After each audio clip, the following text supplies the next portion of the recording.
3 weeks I was gone, caring for my sister after her surgery. 3 weeks.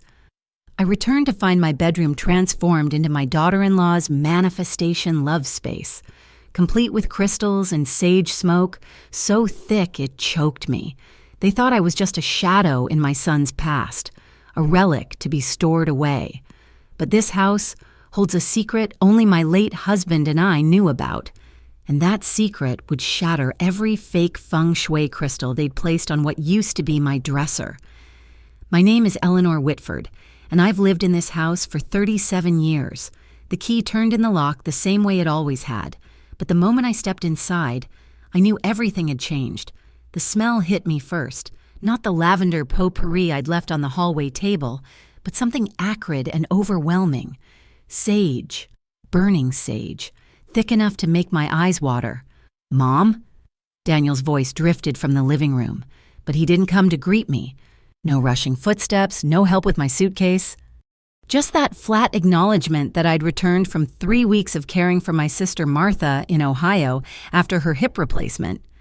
I set my bag down and followed the laughter, Melissa's high, tinkling laugh mixed with unfamiliar voices. The living room was full of women I'd never seen before, all sitting in a circle on my Persian rug, surrounded by crystals and candles. My coffee table had been pushed against the wall. "Oh, Eleanor." Melissa rose gracefully, her yoga pants and flowing top making her look like she'd stepped out of some wellness magazine. "We're just finishing up our manifestation circle. Ladies, this is Daniel's mother." The women smiled politely, gathering their things. One whispered to another, "I thought she lived in Florida." Melissa's laugh was sharp. No, she's been visiting family." As they filed out, I noticed changes everywhere. My family photos had been rearranged, some missing entirely. The curtains I'd sewn myself had been replaced with stark white blinds, but it wasn't until I climbed the stairs to my bedroom that I understood the full scope of what they'd done. My bedroom door was open. Inside, where my mahogany furniture had stood, where Richard's and my wedding photo had hung above the dresser, was a completely different room. White walls instead of my soft blue, a low platform bed with silk sheets, crystals on every surface, and covering the wall where our photo had been, a massive canvas print of Daniel and Melissa from their recent Bali trip. Surprise! Melissa appeared behind me, Daniel trailing after her. "We converted this into our new manifestation love space. It has the best energy in the house, southeast facing, perfect for abundance and romance." I turned slowly, my joints protesting after the long drive. "This is my bedroom." "Was," Melissa corrected gently, as if speaking to a child. "But you were gone so long, and you're just one person. It seems selfish to keep the master suite when a couple could use it for strengthening their bond." Daniel wouldn't meet my eyes. My son, who used to defend me against anyone, now stood silent as his wife continued. "We've set up a lovely space for you in the den. The sofa pulls out, and it's closer to the downstairs bathroom. Much better for someone your age, no stairs at night." "Where are my things?" My voice came out steadier than I felt. "Oh, we streamlined everything. Some went to donation, some to storage. That heavy old furniture was such bad feng shui, and those dusty photo albums, we digitized what seemed important." What seemed important? 40 years of marriage reduced to what seemed important to a woman who'd been in our lives for barely 3 years. The wedding ring quilt my mother made? In storage. Moths. You know. Richard's watch. Daniel's wearing it. We thought he should have something of his father's. Each word was delivered with a smile, each theft justified with wellness speak and false concern. I looked at my son, searching for the boy who used to climb into our bed during thunderstorms, who helped his father build the shelves in this very room. "Danny," I said, using his childhood name. "How could you?" He shifted uncomfortably. "Mel's right, Mom. You don't need all this space. And the manifestation practice has been really good for our marriage. You want us to be happy, don't you?" Happy. They'd stolen my room, scattered my memories, and asked if I wanted them to be happy. "The den," I said finally. "Show me the den." Melissa practically bounced as she led me downstairs. The den, Richard's old office, had been cleared of his books, his desk, everything that made it his. A pull-out sofa sat against one wall, a small TV on a cheap stand, a lamp that looked like it came from a college dorm room. "We left you some hangers in the closet," Melissa said brightly. "And there's a dresser coming from IKEA tomorrow. Oh, and Mom, try to be quiet after 9 p.m. The love space is right above this room, and we're working on some deep tantra practices that require absolute peace." She left me there, in that hollow room that smelled of new paint and emptiness. I sat on the sofa, my bed now, and heard their footsteps above me, heard their laughter, heard my life being erased one crystal at a time. But they'd made one mistake. In their eagerness to claim the master bedroom, they'd overlooked the one thing that mattered most, the one thing Richard made sure they could never touch. I looked at the corner where his reading chair used to sit, where the ugly lamp Melissa always mocked had stood for decades. They thought they'd won. They had no idea what was coming. The first morning in my new quarters, I woke at 5:30 a.m. to the sound of Melissa's meditation chimes directly above my head. The pull-out sofa had left a metal bar pressed into my spine all night. When I tried to make coffee, I found a laminated note on the kitchen counter. "Kitchen hours, 6 a.m. to 8 p.m. Please clean all dishes immediately. Namaste, M." "Namaste," I muttered, checking the time. 5:45 a.m. I sat at the kitchen table, my kitchen table, and waited 15 minutes to make coffee in my own home. By the third day, the rules had multiplied like weeds. The Wi-Fi password had been changed when I asked for it. Melissa smiled sweetly. "Oh, we're trying to create a low EMF environment. Too much screen time isn't healthy at your age, but if you really need it for emergencies, just ask Daniel." Daniel was never available to ask. The refrigerator sprouted more notes. "Organic section residents only. Meal prep zone, do not disturb. Kombucha brewing, do not touch." I found my groceries shoved into the bottom drawer. My yogurt expired because I hadn't seen it behind their sprouted wheatgrass. The bathroom schedule appeared on Thursday. Morning ritual, 5 to 7 a.m. Melissa. Evening soak, 7 to 9 p.m. sacred couple time. When I pointed out that these were the only reasonable times to shower, Melissa patted my shoulder. "The gym down the street has senior hours. Maybe that would be better for you?" But it was the garden that broke my heart. Richard and I had planted those roses the year we moved in. I'd babied them through droughts and freezes, pruned them every February, fed them coffee grounds and eggshells.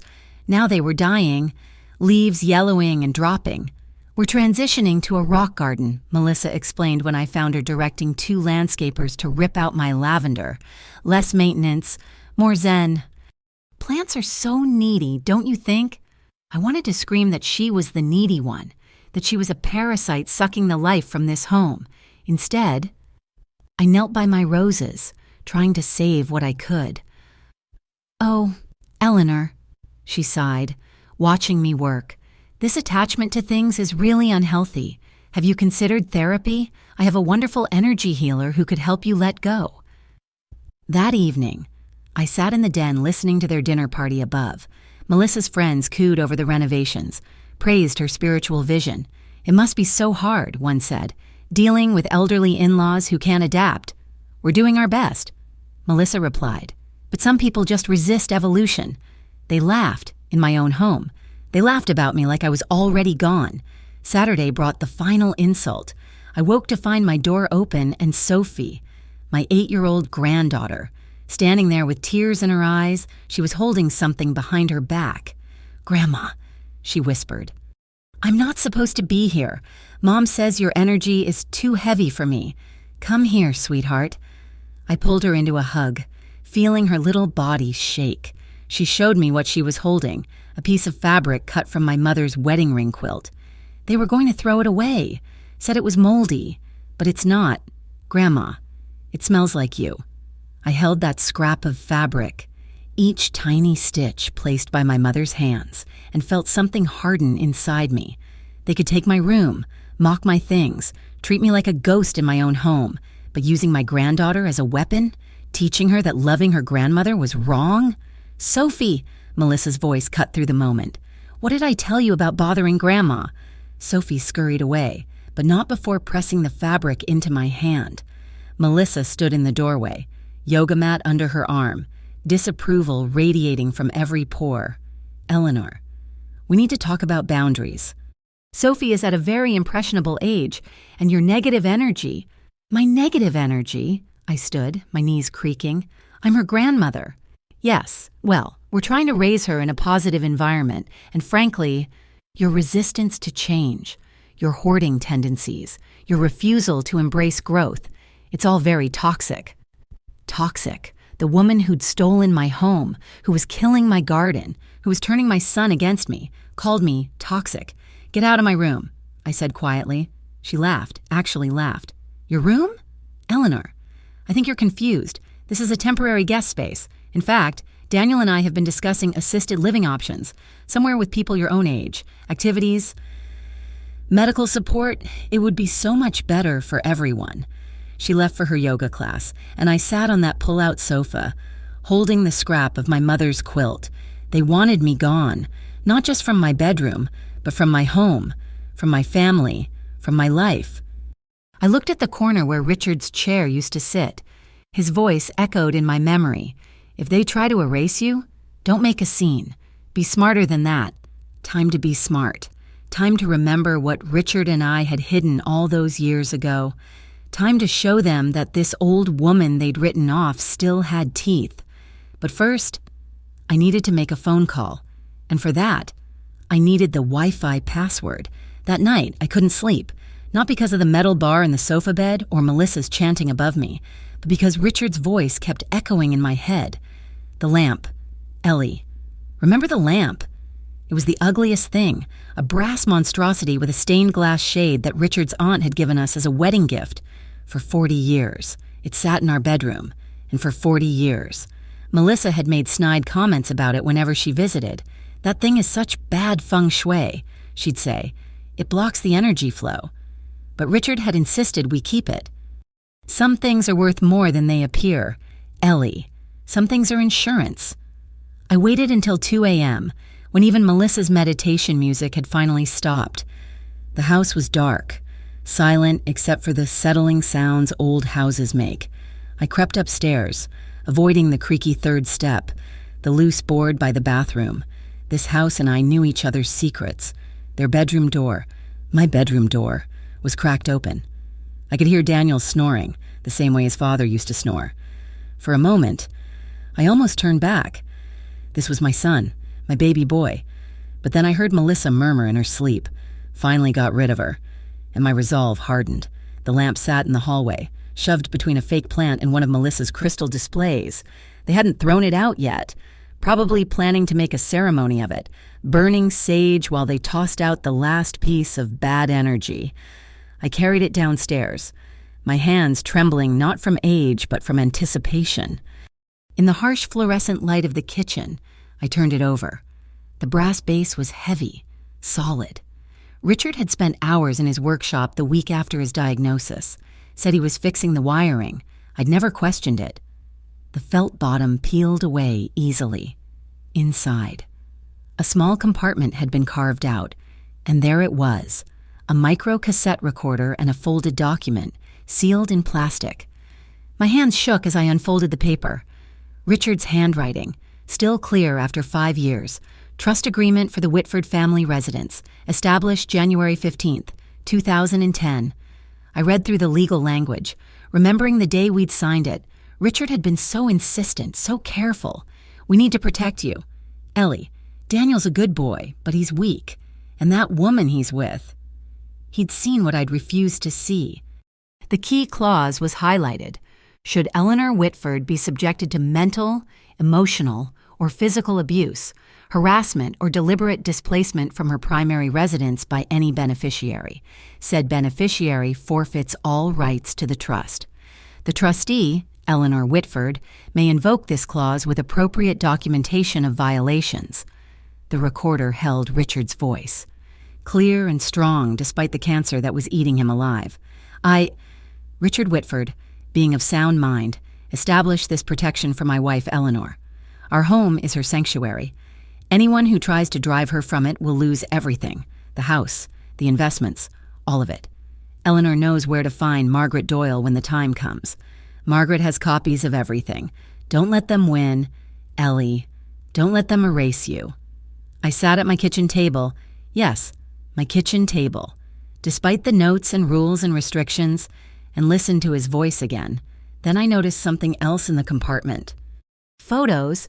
Melissa and Daniel at a dinner party last month. The one I hadn't been invited to. Melissa was showing house listings on her phone. Laughing, the photo was date-stamped. Margaret must have had someone watching, gathering evidence even before I left for Ohio. Smart man, I whispered to Richard's memory. You always were 3 steps ahead. The next morning, I made coffee at 5:45 a.m., 15 minutes before the approved kitchen hours. When Melissa came down for her morning meditation, I was sitting at the table, the trust document beside me, though she couldn't see it from where she stood. Eleanor, the kitchen rules. Are you going to yoga today? I asked pleasantly. She blinked at the interruption. Of course. My Saturday session is sacred. Good, take your time. Maybe grab brunch with the girls after... She stared at me suspiciously. Why? What are you planning? I smiled. The same smile I'd given difficult nurses during Richard's treatments. The same smile I'd worn through 40 years of PTA meetings and neighborhood disputes. Nothing at all. I'm just going to tend to what's left of my roses. Old ladies and their hobbies, you know. She left, but not before adding another note to the refrigerator. Garden hours, 10 a.m. to noon only. Please don't disturb the new rock installation. I waited until her car pulled away. Then I picked up the phone Richard had hidden with the documents. A simple prepaid flip phone, paid up for 10 years. Insurance, he'd called it. Margaret Doyle answered on the second ring. Eleanor, I've been waiting for your call. How did you... Richard made me promise to be ready. I have everything, Eleanor. 5 years of preparation. Photos, recordings, witness statements, Mrs. Patterson next door has been keeping a log. Sophie's teacher reported concerns about parental alienation. I even have video from Melissa's Instagram showing her mocking you at that dinner party. I thought of Sophie's tears, of my dying roses, of the metal bar in my spine from the pull-out sofa. How quickly can we move? Monday morning, if you're ready. But Eleanor, once we start this, there's no going back. They'll fight dirty. I looked at the scrap of my mother's quilt, still in my pocket. Thought of Richard's voice on that tape. Remembered who I was before they tried to make me disappear. They already are fighting dirty. Margaret, time to show them what this old lady can do. That's my girl. Richard would be proud. Monday, 9 a.m., my office. Bring the lamp and any new evidence. And Eleanor, start documenting everything from now on. Every slight, every note, every rule. We're going to bury them in their own pettiness. I hung up and made another cup of coffee. 7 a.m. now. Well within the approved hours. But I didn't care about their rules anymore. I had my own rules now. Richard's rules. Protect what's yours. Document everything. And when the time comes, don't just win. Devastate them. The weekend passed in a blur of careful documentation. I photographed every note on the refrigerator. Recorded Melissa's meditation music pounding through the floor at 11 p.m., videoed the dying roses she'd forbidden me to water. My phone, the one they didn't know about, filled with evidence. Sunday dinner was particularly revealing. Melissa had invited her manifestation circle over for what she called a gratitude gathering. I wasn't invited, of course, but from the den I could hear everything through the thin floor. It's been so hard. Melissa was saying, Daniel's mother is stuck in such negative patterns. We've tried everything to help her transition to a more suitable living situation. You're so patient, one of her friends cooed. I would have called social services by now. Hoarding, refusing to bathe on schedule, that aggressive energy, these are all signs of decline. I recorded every word. Margaret called that evening with more ammunition. Eleanor, I've been digging. Did you know Melissa and Daniel took out a home equity loan on your house 3 months ago? That's impossible. The house is in the trust. They forged your signature. I have the bank documents. They told the loan officer you were showing signs of dementia and they had power of attorney. My blood ran cold. How much? $75,000. Want to guess what they bought? A meditation retreat in Costa Rica? They're planning to run it remotely once they move you to assisted living and sell the house. I sat on the pull-out sofa, rage building in my chest, not the hot rage of youth, but the cold, calculated fury of a woman who'd survived 72 years of whatever life threw at her. Margaret, I want them destroyed. Then we need one more thing. The trust requires proof of deliberate displacement. We need them to explicitly state their intentions. Monday morning came gray and drizzly. Perfect weather for what was coming. Melissa left for her yoga class at 8 a.m. sharp, and Daniel was already at work. I had an hour. I climbed the stairs to my former bedroom, my phone recording. The space that had once held 40 years of marriage now looked like a spa catalog, but I wasn't there for nostalgia. I was there to plant bait. On their pristine white dresser, I left a note. Consulted a lawyer about the house. We need to talk. Mom. Then I waited. They came home together at lunch, Melissa's yoga glow replaced by panic. I sat in the kitchen, calm as a lake, eating the sandwich I'd made with ingredients from the residents-only section of the refrigerator. What lawyer?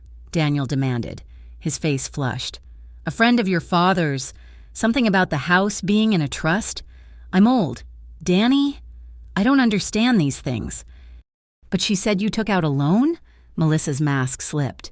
You sneaky old bitch. You've been pretending to be helpless this whole time. Mel, Daniel protested weakly. No, Daniel, I'm done playing nice. Your mother has been sabotaging our spiritual journey from day one. That loan is none of her business. We're investing in our future. With my house as collateral, I kept my voice confused, vulnerable. It's not your house, Melissa screamed. It's Daniel's inheritance. You're just squatting here, taking up space, refusing to move on. Richard's dead. You should have followed him. Melissa, Daniel grabbed her arm. She shook him off. We have plans, Eleanor, big plans, and they don't include you rotting away in this house, dragging us down with your depression and your ugly furniture and your pathetic roses. The meditation retreat is our dream, Daniel's dream, and you're not going to ruin it. So you want me to leave? I want you gone.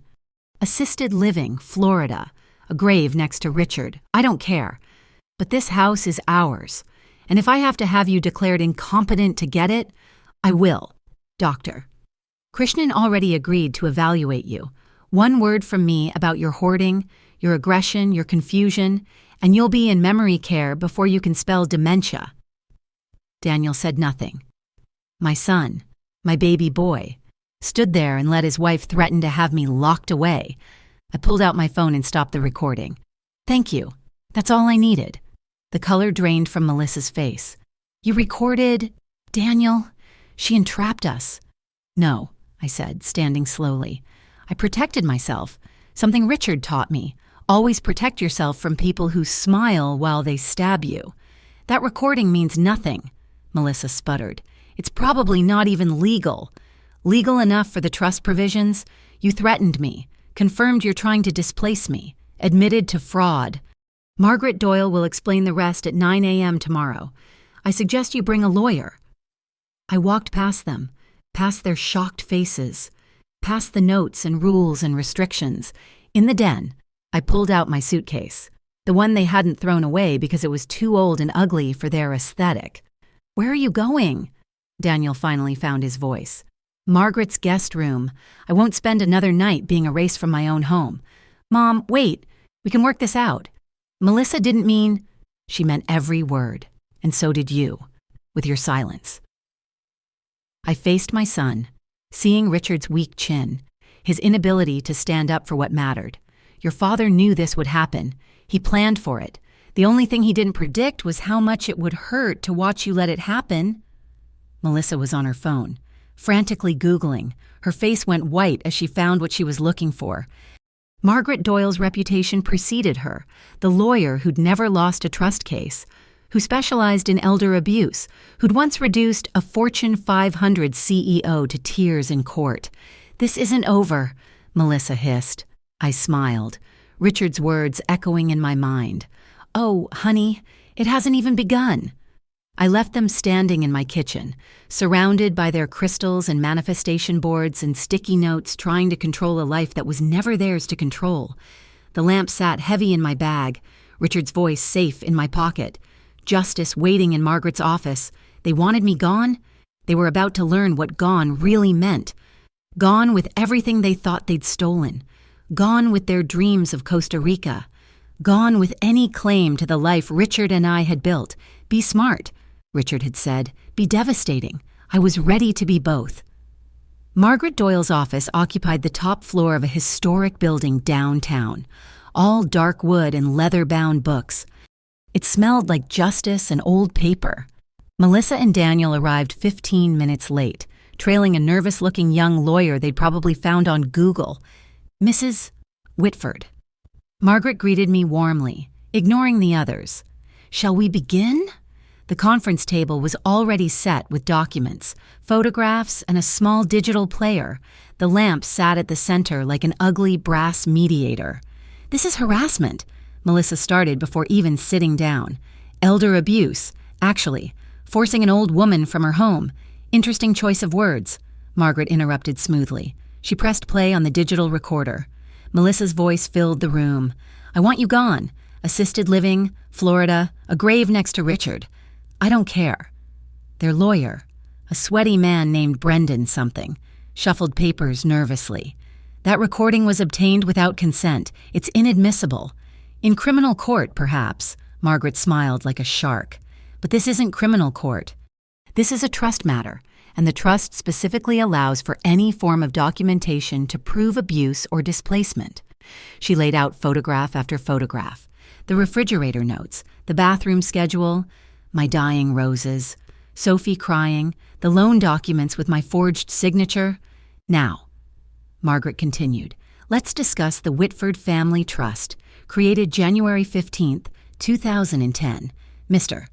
Whitford was quite specific in his provisions. She read the displacement clause slowly, savoring each word. Daniel's face grew paler with each sentence. Furthermore, Margaret added, there's the matter of fraud, $75,000 borrowed against a property held in trust, using forged documents. That's a felony. Mrs. Whitford, the younger Mrs. Whitford, I should clarify. You can't prove we forged anything, Melissa spat. Margaret produced another document. Handwriting analysis from 3 separate experts. Would you like to see the security footage from the bank? Amazing what they keep these days. She turned to the lamp, unscrewing the base with practiced ease. Mr. Whitford was a careful man. He knew his son's nature, knew the type of woman he'd chosen, so he prepared.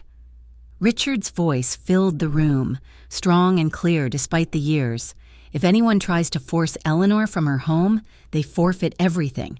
The house, the investments, the trust funds set aside for grandchildren, everything. Melissa Parker Whitford has shown her true colors from day one. Manipulative, greedy, cruel to my wife, Daniel. If you're hearing this, it means you let her do it. I'm disappointed but not surprised. You were always too weak to stand up to strong women, but you picked the wrong one this time, son. Your mother is the strongest woman I know, and I've made sure she has all the weapons she needs. The recording continued for 10 more minutes. Richard had documented everything. Melissa's comments about the house, her treatment of me, her influence over Daniel. He'd recorded conversations, saved emails, built a case from his deathbed. He was sick, Daniel whispered, not thinking clearly. On the contrary, Margaret produced medical documents. 3 separate psychiatric evaluations confirm he was of sound mind until the day he died. He spent his last months protecting his wife from you. What do you want? Brendan finally asked. Margaret looked at me. This was my moment. Immediate vacation of the property, I said. Return of all my belongings from storage. Full reimbursement for the fraudulent loan, plus interest. And a written apology to Sophie for attempting to alienate her from her grandmother. That's everything, Melissa shrieked. The house, the money, our future. Yes, I said simply. Everything you tried to take from me. We'll fight this, she threatened. Margaret smiled. Please do. I haven't had a good court case in months. Of course. We'll have to file criminal charges for the fraud. The district attorney is a friend. He's particularly harsh on elder abuse cases. You're bluffing. Margaret picked up her phone, dialed a number. Tom? Margaret Doyle. Yes, I have that elder fraud case we discussed, the daughter-in-law. Shall I send over the files? She paused. Oh, he can see us this afternoon? Perfect. Melissa grabbed Daniel's arm. Do something. But my son was broken. He stared at the photos, at the evidence of their cruelty laid out like a morgue display. Mom, he said finally, I didn't mean for it to go this far. Yes, you did, I said quietly. Every time you stayed silent, every time you let her mock me, restrict me, erase me, you meant all of it. If we agree, Brendan interrupted, what guarantee do we have about the criminal charges? Margaret looked at me again. I thought about Sophie, about the possibility of her parents in prison. If they vacate within 72 hours and sign over the fraudulent loan to be paid from their own resources, I won't pursue criminal charges, but the trust provisions stand. They get nothing. 72 hours? Melissa laughed hysterically. Where are we supposed to go? Costa Rica, I suggested. I hear you bought a meditation retreat, although without my house as collateral. I'm not sure how you'll pay for it. The room fell silent. Daniel looked at his wife, finally seeing her as his father had, manipulative, greedy, cruel. We'll sign, he said quietly. Daniel, no. Melissa turned on him. This is your inheritance, your father's legacy. My father's legacy, Daniel said slowly, is protecting my mother from people like you, and from men too weak to do it themselves. Like me. Margaret produced the documents, one by one. They signed away their claims, their fraud, their future. With each signature, I felt Richard's presence, his protection wrapping around me like a warm blanket. The recording, Melissa demanded. We want all copies destroyed. No, I said. Those stay with me. Insurance. Try to contact me. Try to manipulate Sophie. Try anything. And the district attorney gets copies of everything. They left in silence. Brendan muttering about malpractice insurance. Melissa's yoga glow extinguished forever. Daniel looking like the lost little boy he'd always been. Margaret and I sat in the quiet office, surrounded by the debris of their greed. Richard would be proud, she said finally. Richard would be furious it came to this, I corrected. But yes, he'd be proud I fought back. What now? Margaret asked. The house is yours. Free and clear. No more rules. No more displacement. I thought about it. About 40 years of memories now tainted with recent cruelty. About rooms that echoed with Melissa's laughter at my expense. About a garden full of dying roses. Now, I said, I decide if a house is still a home when the people who should have protected it let it become a battlefield. Margaret squeezed my hand. Whatever you decide, Eleanor, you won. They're gone. Gone. Such a simple word for such a complicated victory. But Richard had taught me well. Sometimes winning meant more than just keeping what was yours. Sometimes it meant knowing when to let go on your own terms. They moved out like thieves in the night. Tuesday evening, I returned from Margaret's to find a moving truck in the driveway and Melissa directing movers with the same intensity she'd once reserved for her manifestation circles. She didn't look at me. Daniel did. Once. His eyes full of something that might have been regret but was probably just self-pity. I sat in my car and watched them remove their crystals, their meditation cushions, their carefully curated life. When they carried out the canvas print of their Bali trip, the one that had replaced my wedding photo, I felt nothing, just tired. By Thursday morning, they were gone. No forwarding address, no goodbye, just a set of keys on the kitchen counter and a house that suddenly felt too big, too quiet, too full of ghosts. I walked through each room, cataloging the damage. The master bedroom still reeked of sage. The walls bore holes from their artwork. Shadows where my photos had hung. The kitchen bristles with command strip residue from all those passive-aggressive notes. In the basement, I found what they deemed unworthy of storage. My mother's china, chipped but still beautiful. Photo albums they'd promised to digitize but simply dumped. Richard's golf clubs gathering dust, our life reduced to reject piles. Margaret called while I was sorting through a box of Christmas ornaments. The loan documents are signed. They're taking out a personal loan to cover the fraud. The Costa Rica property is being sold. Good, I said, but the word felt hollow. Eleanor, you won. You got everything back. Did I? I held up an ornament Sophie had made in kindergarten, popsicle sticks and glitter spelling out Grandma. Would I ever see her again? Would Daniel poison her against me, the way Melissa had poisoned him? I need to assess what's left. I told Margaret. I'll call you next week. Saturday brought unexpected visitors. Mrs. Patterson from next door appeared with a casserole and a hug. I'm so glad you're back, Eleanor. This neighborhood hasn't been the same without you in the garden. Behind her stood 3 other neighbors, all carrying food, cleaning supplies, and kind smiles. We heard what happened, Mrs. Patterson said. That woman broadcasting your business all over her Instagram. We've been waiting to help. They descended like angels in sensible shoes. Mrs. Patterson's grandson patched the wall holes. The Hendersons from 2 doors down helped me rehang my photos. Young Sarah from across the street spent hours helping me revive the roses, mixing compost and coffee grounds into the soil. They're not dead, she assured me, her hands gentle on the damaged stems, just dormant. They'll come back stronger. By evening, the house looked almost like home again. We sat in the living room, eating potluck dinners and sharing stories. They told me how they documented Melissa's behavior, how they'd been prepared to testify if needed, how they'd never believed her lies about my decline. She tried to get us to sign a petition. Mr. Henderson laughed, said you were a danger to the neighborhood. I told her the only danger was her parking that ridiculous SUV across my driveway. Sunday morning, I woke in the master bedroom. I'd reclaimed it the night before, washing away the sage smell with lavender and lemon, hanging Richard's photo back in its rightful place. The bed felt enormous without him, but it was mine. I was making coffee at 5:45 a.m., just because I could. When the doorbell rang, Daniel stood on the porch, alone, looking like he'd aged 10 years in 5 days. May I come in? I stepped aside. He entered hesitantly, as if the house might reject him. Where's Melissa? Her sister's in California. We're separating. I said nothing, just poured 2 cups of coffee.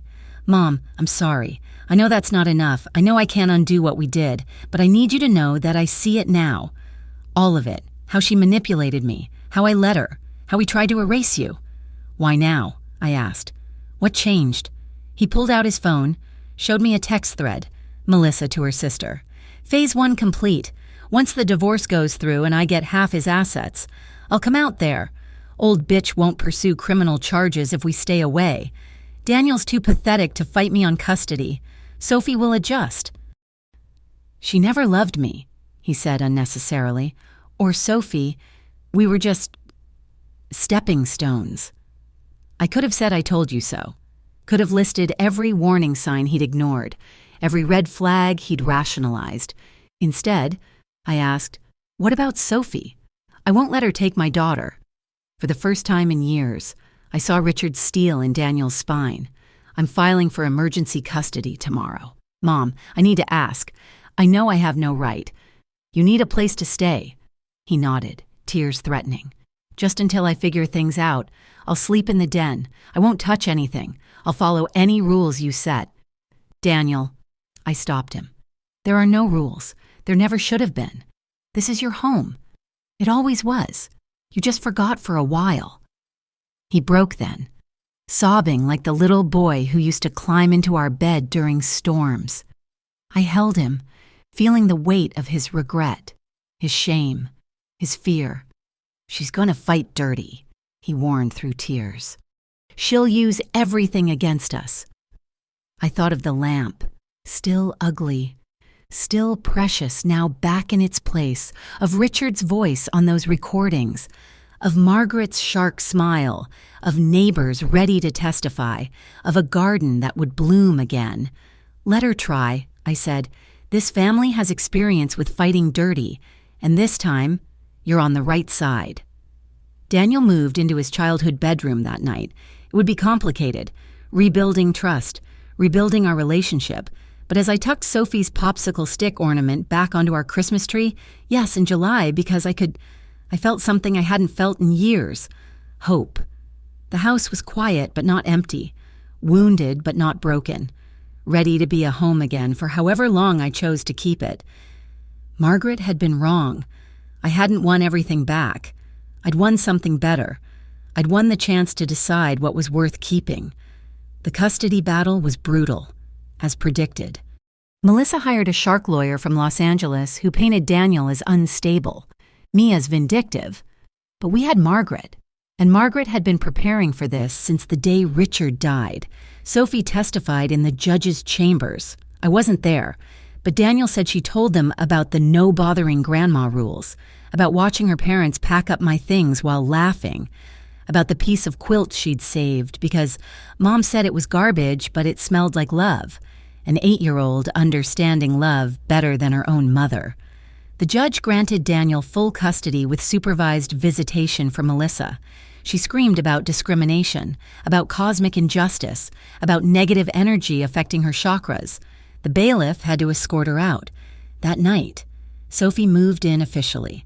Her first request was to help me in the garden. "Grandma, can we make the roses beautiful again, like before? They're already growing back. Sweetheart, see, new shoots." She studied them seriously. "Like us, we're growing back too. From the mouths of babes." 2 weeks passed. Daniel found his footing as a single father. I found my rhythm as a live-in grandmother, and Sophie flourished away from her mother's toxic positivity. The house felt alive again, filled with homework debates and bedtime stories and the chaos of a child who felt safe enough to be messy. Then came the morning I'd been expecting, a registered letter delivered at 7 a.m. sharp. The return address was a property development company in California. Inside, an offer to buy the house. Not just any offer, double the market value. Cash, 30-day closing. The letter was professional, but I could smell Melissa's influence. She'd found new targets, convinced them to invest in transforming negative energy into profitable space. Daniel saw it over breakfast. "You're not considering this." "Why not?" He froze. "Mom, this is our home. 3 generations of Whitfords have lived here." "Dad would. Your father is dead," I said gently, "and he made sure I'd have choices. This is a choice. You just fought to keep this house." "No, I fought for the right to decide what happens to it. There's a difference." Sophie looked between us, worried. "Are we moving, Grandma?" I smoothed her hair. "I'm thinking about it. Sweetheart, sometimes houses are just buildings. What makes them special is the people inside." That evening, after Sophie was asleep, Daniel found me in Richard's study, now restored, books back on shelves, his reading chair in its corner. "You hate us," he said. "You can't forgive what we did, so you're going to sell our heritage out from under us. Sit down, Daniel." He sat in his father's chair, looking lost. "I forgive you," I said. "That happened the moment you rang the doorbell asking to come home. But this house, every room has 2 sets of memories now. The beautiful ones your father and I built, and the ugly ones from the last 3 years. I see Melissa's crystals in the corners. I hear her laughter at my expense. I smell that damned sage. We can make new memories, better ones. Can we? Or will we always be trying to paint over the damage?" He had no answer. Margaret reviewed the offer. "It's legitimate, overpriced, but the buyer has the funds. They want to turn it into some kind of wellness center. Ironic, really. What would Richard say?" She smiled. "He'd say the house did its job. It protected you when you needed protection. Now maybe it's time to protect yourself from the house." I walked through each room that night. 40 years of Christmas mornings, birthday parties, anniversary dinners, but also that pull-out sofa bed, those refrigerator notes, my roses dying while I was forbidden to water them. In the master bedroom, I found Sophie sitting on my bed, holding the popsicle stick ornament. "Grandma, if we move, can we take this?" "Of course. We'll take everything that matters. But what about Grandpa? His spirit is here. I sat beside her, remembering Richard's last days. Your grandfather's spirit isn't in these walls, baby. It's in the way your daddy stands up for what's right now. It's in how you saved that piece of quilt. It's in the ugly lamp I'll never throw away. He comes with us wherever we go. She considered this. Mom says moving disrupts your aura. Your mom says a lot of things. What do you think? I think home is where you and Daddy are, and where we can have a garden. The house is just where we keep our stuff.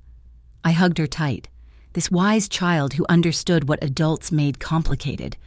The next morning, I called the buyers. I'll take your offer. One condition, the roses come with me. They agreed, probably thinking I was a sentimental old woman. They were right. But sentiment and weakness aren't the same thing. Daniel was furious at first, then relieved, then excited. We found a smaller house 6 blocks away, 1920s craftsman with good bones and a huge backyard. No master suite to fight over, no den to exile anyone to. Just enough room for 3 people who actually liked each other. The moving day was bittersweet. Mrs. Patterson cried. The Hendersons promised to visit. Sarah helped me dig up the roses, their roots stronger than anyone expected. As the moving truck pulled away, I stood in the empty house one last time. Melissa had tried to erase me from these rooms. Instead, she'd freed me from them. Thank you. I whispered to the walls, to Richard, to the house that had been both sanctuary and battlefield. Then I locked the door and didn't look back. That evening, in our new kitchen, I made dinner while Daniel helped Sophie with homework. No notes on the refrigerator. No bathroom schedules. No residents-only sections. Just a family rebuilding itself one meal at a time. Grandma, Sophie asked, are you happy we moved? I looked at my granddaughter, my son, my new beginning. Thought of Richard's voice on those recordings. Eleanor knows what to do. Yes, sweetheart. Sometimes the best revenge isn't keeping what someone tried to take. It's choosing to let go on your own terms. Daniel raised his coffee cup. To Mom, who fought dirty and won clean. To Richard, I countered, who saw it all coming and made sure love would win. We clinked cups, coffee for us, milk for Sophie, in a kitchen that had never heard Melissa's manifestation chants, never seen her cruel notes, never witnessed my humiliation, outside, in freshly turned earth. My roses were already reaching for the sun. 6 months later, I stood in my garden, watching Sophie carefully water the roses. They'd bloomed magnificently, stronger than ever, their roots established in soil that had never known neglect. Grandma, look. She pointed to a new bud, perfect and pink. Can we cut some for the table? Of course. Your grandfather always said roses were meant to be shared, not hoarded. The Craftsman house had become our home in ways the old place never could have been again. No ghosts in these corners, no bitter memories soaked into the walls.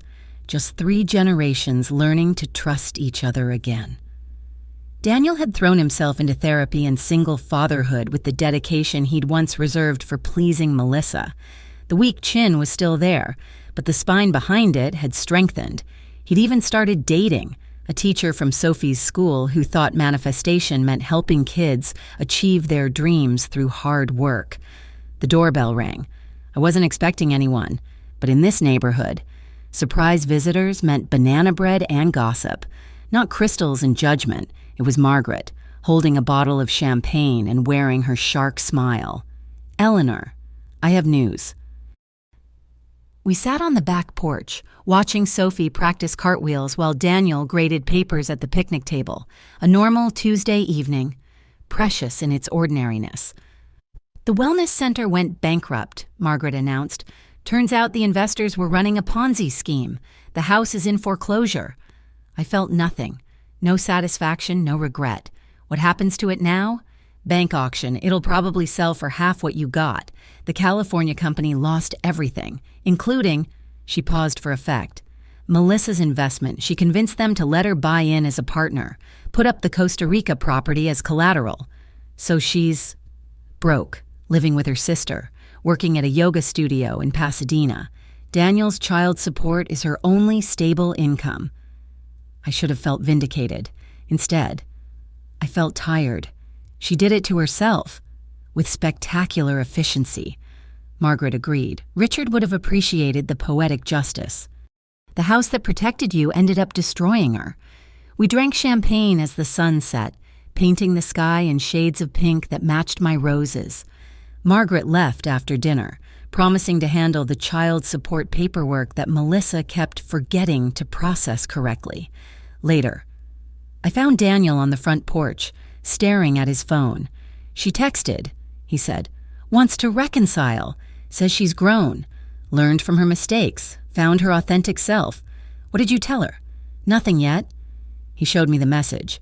Classic Melissa, no apology, no accountability, just new age word salad about growth and journey and consciousness. What would Dad say? He asked. I thought about Richard, about his voice on those recordings, about the protection he'd built into our lives. He'd say, you already know the answer. You just need to be strong enough to act on it. Daniel deleted the message, then blocked her number. Sophie doesn't need that toxicity. Neither do I. Neither do any of us. I agreed. That night, I couldn't sleep. Not from bad memories or anger, but from something I hadn't felt in years. Anticipation. Tomorrow. Sophie had a school play. Thursday. Daniel had a parent-teacher conference where he'd see Amy, the teacher he was sweet on. Saturday. The Hendersons were coming for dinner in our new home. Life. Simple. Unmanifested. Unperfected life. I got up and walked through my house. Yes, my house bought with my money. In my name alone. In the living room. The ugly lamp cast its warm glow over Sophie's homework. Daniel's coffee cup. My knitting. Beautiful in its ugliness. Precious in its protection. In the kitchen. I made tea and sat at the table where no one had ever posted rules. Where every meal was a choice. Not a schedule. Through the window, I could see my roses. Silver in the moonlight. The phone rang. 2:43 a.m. calls usually meant disaster. But I felt calm as I answered, Mrs. Whitford, this is Mary's hospital. We have a woman here. Melissa Whitford, she listed you as her emergency contact. There's been an accident. For a moment, I felt the old Eleanor, the one who would have rushed to help, who would have forgiven everything, who would have let herself be erased again in the name of family harmony. Then I remembered Richard's voice. Protect yourself, Ellie. Always protect yourself. I'm not her emergency contact, I said clearly. I'm not her family. Please remove me from her paperwork. But ma'am, she's asking for you. She says you're her mother-in-law. Former mother-in-law. She has a sister in California. I can give you that number. I hung up after providing the information. No guilt, no second-guessing. Melissa had made her choices. I'd made mine. In the morning, I told Daniel about the call. He went pale, then resolute. She's not our problem anymore. No, I agreed. She's not. Sophie bounced into the kitchen, already in costume for her play. Grandma, will you braid my hair? I want it to look perfect. As I braided her hair, humming the same tune I'd hummed while braiding Daniel's sister's hair 40 years ago. I realized something. They'd tried to erase me, to make me disappear from my own life. Instead, they'd freed me to write a better ending, not in a house full of ghosts, but in a home full of love. Not with the family I'd lost, but with the family I'd chosen to rebuild. There, I said, tying off Sophie's braid. Perfect. Just like you. Grandma, she said, hugging me tight. Outside, my roses bloomed impossibly bright in the morning sun. Inside, my family prepared for another beautifully ordinary day. And in the corner, the ugly lamp stood guard, holding all our secrets safe. I'd won more than a legal battle. I'd won the right to define my own worth, choose my own space, and protect my own peace. And that was better than any manifestation Melissa could have imagined. They thought I'd just disappear, I murmured, sipping my coffee at exactly 5:45 a.m. because I wanted to. Instead, I disappeared them from my life, and in the empty space they left, I found myself again. The roses nodded in the breeze. Richard whispered in the wind, and life, real, messy, unmanifested life, went beautifully on. Thank you for listening to my story. I'd love to know where you're listening from. Please share in the comments below so we can connect. Don't forget to subscribe to the channel if you enjoyed this tale of family drama and sweet revenge. What would you have done in Eleanor's situation? Share your thoughts. I read every comment and love hearing your perspectives on these family dynamics. Remember, sometimes the best revenge is simply choosing your own happiness over someone else's manipulation.